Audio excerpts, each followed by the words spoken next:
welcome friends. I am Anup Upadhyay and you are watching the channel of Shukla Classes. Friends, class 10th में last lecture जो था हमारा उसमें हम लोगों ने डिस्कस किया बहुत इंपॉर्टेंट टॉपिक जो था इलेक्ट्रिक करंट पर। हमने वहां पे सीखा कि इलेक्ट्रिक करंट क्या है, इलेक्ट्रिक करंट की सारी प्रॉपर्टीज सीखी। हमने आपको बताया कि इसकी फिजिकल डेफिनेशन क्या है, फिजिक्स के अकॉर्डिंग इलेक्ट्रिक करंट क्या होता है, और हमने वहां पे मैथमेटिकल फॉर्मूला भी देखा था इलेक्ट्रिक करंट के ऊपर। ठीक है, और एक एग्जांपल के जरिए मैंने आपको ये बताया कि ये जो इलेक्ट्रिक करंट है ये स्केलर क्वांटिटी क्यों है। आज का जो हमारा टॉपिक है बच्चों वो बहुत ज्यादा इंटरेस्टिंग और बहुत ज्यादा इंपॉर्टेंट भी है, क्योंकि आज के इस टॉपिक में हम लोग सीखने वाले हैं कि ये जो इलेक्ट्रिक करंट है, नेचर में कुछ सब्सटेंसेस ऐसे होते हैं जो आसानी से इलेक्ट्रिक करंट को अपने अंदर से फ्लो करा देते हैं, और कुछ सब्सटेंस ऐसे भी होते हैं जो अपने अंदर से आसानी से इलेक्ट्रिक करंट को फ्लो नहीं कराते। अब क्या दिक्कत आती है उसके पीछे वो भी हम लोग आज सीखेंगे। तो मतलब आज हमें सीखना है कंडक्टर्स के बारे में और इंसुलेटर्स के बारे में। तो कंडक्टर्स और इंसुलेटर्स क्या है, इसको सिंपल बनाने के लिए, इंटरेस्टिंग बनाने के लिए मैंने यहाँ पर एक डायग्राम बनाया है, उसके जरिए हम लोग इसे समझा देंगे, काफी आसान रहेगा ये। तो देखिए ये मैंने एक डायग्राम बनाया है कंडक्टर्स के लिए। क्या है इसमें जरा देखिए, ये आपके पास एक मेटल का वायर है, कॉपर का तार ले लिया मैंने इसे कट कर दिया कहीं बीच में से, सपोज करो ये मैंने इसे कट कर दिया और ये आपके पास टुकड़ा है मेटल का, कॉपर के तार का। मैंने उसका यहाँ पर एक व्यू बनाया है ये रहा। अगर आप उस कॉपर के टुकड़े को माइक्रोस्कोपिक लेवल पे देखें, माइक्रोस्कोप से देखेंगे तो आपको क्या मिलेगा, इस कॉपर के वायर के अंदर काफी सारे कॉपर के एटम्स हैं। देखिए इस तरीके से ये, ठीक है, ये न्यूक्लियस, उन सभी एटम्स के ये न्यूक्लियस हैं और उनके आसपास ये इलेक्ट्रॉन्स ऑर्बिट में रिवॉल्व कर रहे हैं, चक्कर लगा रहे हैं, सिंपल। अब बच्चों कंडक्टर्स के बारे में हम लोग पढ़ रहे हैं। कंडक्टर्स क्या है समझिएगा ध्यान से। कंडक्टर में एक वर्ड छुपा हुआ है कंडक्ट। बच्चों कंडक्ट का इंग्लिश मीनिंग अगर देखा जाए तो क्या होता है कि कंडक्ट का सिंपल मीनिंग होता है कि किसी भी चीज को ट्रांसफर कराना, अपने अंदर से फ्लो कराना, ट्रांसफर करा देना। तो अगर मैं कंडक्टर्स की बात कर रहा हूं इलेक्ट्रिसिटी में, तो सिंपल सी बात है बच्चों, ये वो मटेरियल्स हैं जो अपने अंदर से इलेक्ट्रिक करंट को आसानी से फ्लो करा देते हैं। मतलब सिंपली अगर एग्जाम में आता है what are conductors, so conductors are those materials which can be easily transfer the electric current through them। तो पहली सिंपल सी डेफिनेशन आप लोग ये लिख लेंगे आप लोग, कंडक्टर्स आर दो substances which easily allows the electric current to flow through them। बात यही नहीं खत्म होती, बात यहां से स्टार्ट होती है कि ऐसा क्यों होता है, तो उसे हमें समझना बहुत जरूरी है। इसका रीजन क्या है बच्चों, देखिए यहां पर ये जो एटम्स हैं काफी सारे, ये इन सब एटम्स का ये क्या है, आउटर मोस्ट इलेक्ट्रॉन। ठीक है बच्चों, इसको हम लोग समझिएगा ध्यान से। कंडक्टर्स में जो उनके एटम का आउटर मोस्ट इलेक्ट्रॉन होता है, मेरी बात फिर समझिए, कंडक्टर्स में जो उनके एटम्स हैं, उन एटम्स का जो आउटर मोस्ट इलेक्ट्रॉन होता है बच्चों, ये न्यूक्लियस से बहुत लेस फोर्स के साथ बाउंड होता है। बाउंड क्यों होता है पहले समझो। न्यूक्लियस के पास कैसा चार्ज है बच्चों, पॉजिटिव। इलेक्ट्रॉन्स के पास कैसा चार्ज होता है बच्चों, नेगेटिव। तो उससे होता क्या है, उससे होता ये है कि इस न्यूक्लियस और इस इलेक्ट्रॉन में एक अट्रैक्शन वाला फोर्स है। लेकिन कंडक्टर्स के केस में जो आउटर मोस्ट इलेक्ट्रॉन है, इसमें और हमारे न्यूक्लियस के बीच में जो फोर्स ऑफ अट्रैक्शन है ये बहुत कम होता है।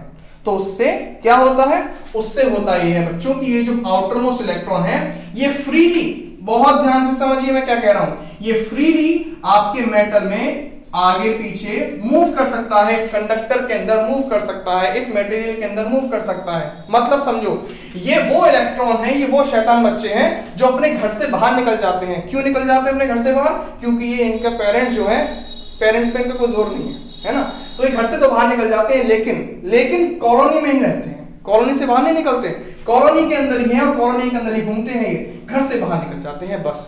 अब समझिए क्या होता है, ये आपके पास एक बैटरी है, बैटरी के पास एक पॉजिटिव टर्मिनल होता है और एक नेगेटिव टर्मिनल होता है। जैसे ही आप, ये है बच्चों इसके अंदर फ्री इलेक्ट्रॉन्स घूम रहे हैं आसानी से। अब जैसे ही आप बच्चों ये पॉजिटिव टर्मिनल यहां कनेक्ट करते हो और नेगेटिव टर्मिनल को यहां कनेक्ट करते हो, तो उससे होता क्या है, उससे होता ये है, ये पॉजिटिव टर्मिनल की तरफ ये फ्री इलेक्ट्रॉन जो इधर उधर शैतान बच्चों की तरह घूम रहे थे कॉलोनी में, वो एक तरफ भागने लगते हैं, पॉजिटिव की तरफ। देखो इनके पास है नेगेटिव चार्ज, ये पॉजिटिव की तरफ आने लगते हैं और नेगेटिव से दूर भागने लगते हैं। तो सोचिए बच्चों, ये सारे के सारे फ्री इलेक्ट्रॉन जो है, जो आउटर मोस्ट फ्री इलेक्ट्रॉन्स है, ये क्या करते हैं, फिर लगातार पॉजिटिव टर्मिनल की तरफ मूव करने लगते हैं। और बच्चों याद करिए लास्ट लेक्चर से, इलेक्ट्रिक करंट कैसे बनता है? इलेक्ट्रिक करंट तभी बनता है जब सारे के सारे इलेक्ट्रॉन एक तरफ मूव करने लगे। तो देखिए हमने, हमारी बैटरी ने कितनी आसानी से इनकी ये जो मूव करने वाली प्रॉपर्टी उसका फायदा उठा लिया।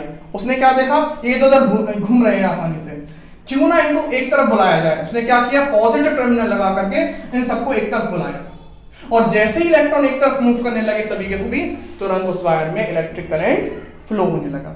यही तो डेफिनेशन होती है इलेक्ट्रिक करंट की। क्या थी कि ordered flow of electron simply makes electric current. Okay, so यहां देखिए अगर आपके पेपर में आता है कि इलेक्ट्रिक करंट क्यों कंडक्ट करते हैं कंडक्टर्स, तो आप कहेंगे कंडक्टर के आउटर मोस्ट शेल में जो फ्री इलेक्ट्रॉन है वो आसानी से, वो इलेक्ट्रॉन जो फ्री है वो आपके न्यूक्लियस के साथ लेस टाइटली बाउंड है, जिसकी वजह से वो कंडक्टर में फ्रीली मूव कर सकता है। तो जब आप बाहर से बैटरी लगाते हैं या फिर बाहर से वोल्टेज देते हो तो वो इलेक्ट्रॉन्स एक तरफ मूव करने लग जाते हैं और इलेक्ट्रिसिटी कंडक्ट होती है।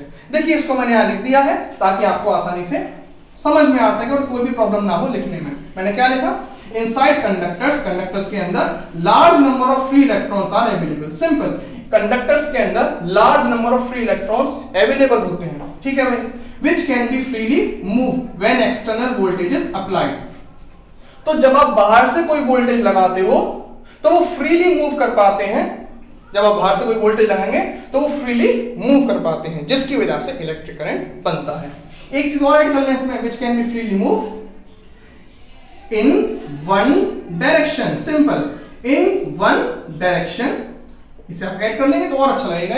In one direction when external voltage is supplied, बहुत इंपॉर्टेंट। तो हमने सीख लिया कंडक्टर्स क्या है, एग्जांपल देख लिया, और ये उसकी प्रॉपर रीजन हुआ कि क्यों ऐसा होता है। बच्चों इसका आप स्क्रीनशॉट लीजिए ताकि मैं अब बता सकूं आपको इंसुलेटर्स क्या होते हैं।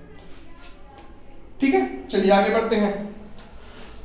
मेरी पूरी कोशिश रहेगी बच्चों आपको कंडक्टर्स और इंसुलेटर्स अच्छे समझाने की। आप लोग लेक्चर को फॉलो करिए, अच्छे समझिए इस चीज को, बस आपकी स्टडीज नहीं रोके। ओके, अब जल्दी से इसे खत्म करते हैं और इंसुलेटर पे आगे बढ़ते हैं। क्या होते हैं इंसुलेटर्स बच्चों? अब मैं उम्मीद करता हूं आपको इंसुलेटर्स समझ में आने लग जाएंगे कि क्या है इंसुलेटर्स का केस। इंसुलेटर्स क्या है बच्चों, पहले उसे लिख लें। इंसुलेटर्स आर दो substances which do not allow electric current to flow through them। Okay, example लिख लेंगे। एग्जाम्पल में क्या है, वुड और सिंपल प्लास्टिक। बहुत सिंपल है, एक्सेट्रा काफी सारे एग्जाम्पल हैं, वुड है, प्लास्टिक है। चलिए, तो बच्चों इंसुलेटर्स के केस में क्या है, सपोज करिए मेरे पास, अब देखिए ये मार्कर है, ये प्लास्टिक का है। ओके, पूछने वाली बात है, मार्कर तो प्लास्टिक का ही होता है भाई। ये मैंने इसका एक टुकड़ा लिया बच्चों। अब मैंने क्या किया, यहाँ पर देखिए, फिर दोबारा ऐसे माइक्रोस्कोपिक लेवल पे जाके देखा। ध्यान से देखिएगा, आप मुझे बताएं, ये इसके एटम्स। बच्चों इंसुलेटर्स के केस में होता ये है कि जो इसके एटम्स में, ये जो इसका न्यूक्लियस है, इन सभी के न्यूक्लियस, और जो इनके आउटर मोस्ट इलेक्ट्रॉन है न्यूक्लियस, और फिर जो इनके आउटर मोस्ट इलेक्ट्रॉन है, ये इतने टाइटली बाउंडेड होते हैं। इनके बीच में बेटा ये पेरेंट्स जो हैं अपने बच्चों को बहुत ज्यादा काबू में रखते हैं। ऐसे समझिए, ये अपने घर पे, ये जो बच्चे हैं ये अपने घर पर ही घूमते रहते हैं। बस ये जो इलेक्ट्रॉन्स हैं बच्चों, बहुत ध्यान से समझेंगे, ये इलेक्ट्रॉन्स अपने न्यूक्लियस के साथ बहुत ज्यादा टाइटली बाउंड होते हैं। तो उससे क्या दिक्कत होती है, उससे ये दिक्कत होती है कि ये जो आपका इंसुलेटर्स के केस में ये फ्रीली, ये जो इलेक्ट्रॉन्स हैं ये फ्री नहीं होते। ये आपके कंडक्ट, इसमें मटेरियल के अंदर इधर उधर मूव नहीं कर सकते। ये सिर्फ अपने ही एटम के चक्कर लगाते हैं, बस अपने ही न्यूक्लियस के, अपने एटम के अंदर रहकर अपने ही न्यूक्लियस के चक्कर लगाते हैं बस। These electrons are not free electrons.